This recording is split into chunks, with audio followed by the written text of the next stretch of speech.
À la recherche du légume idéal pour la santé.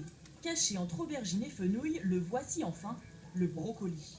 De la famille des crucifères, il contient une quantité exceptionnelle de vitamines, de minéraux et de fibres.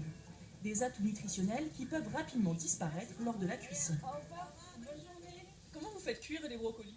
En général, les brocolis, je les fais cuire à la vapeur, tout simplement.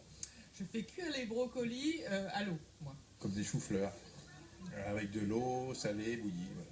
Mon brocoli à la vapeur, c'est ce qu'il y a de meilleur. Ça garde sa faveur et ses vitamines. Non? La vapeur, cuisson idéale des brocolis. Pour le savoir, direction Beauvais, dans ce laboratoire de recherche en nutrition humaine. Voilà les brocolis tout frais du matin.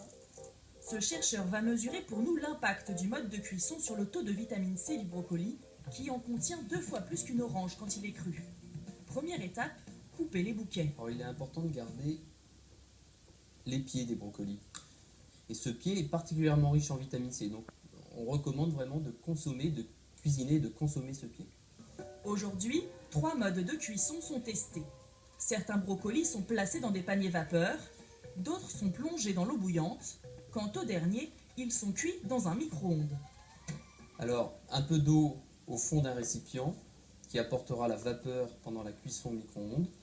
Les brocolis étant très riches eux-mêmes en eau, il suffit de mettre vraiment un fond d'eau pour obtenir cette vapeur.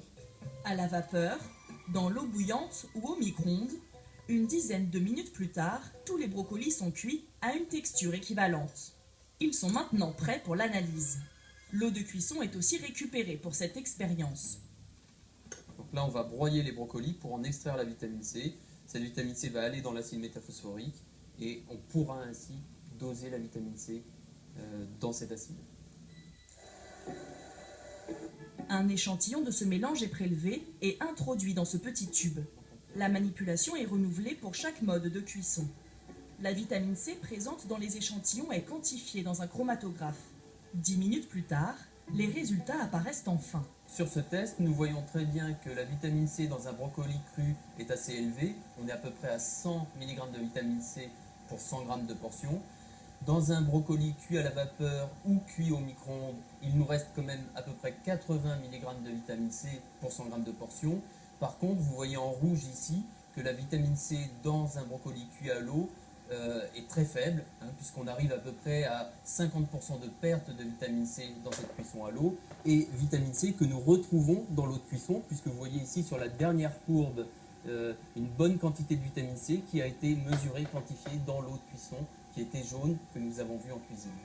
Pour récupérer toute la vitamine C qui s'est échappée des brocolis, n'hésitez donc pas à utiliser l'eau de cuisson dans une soupe par exemple. Mais comme pour de nombreux légumes, c'est la cuisson à la vapeur que vous devez privilégier.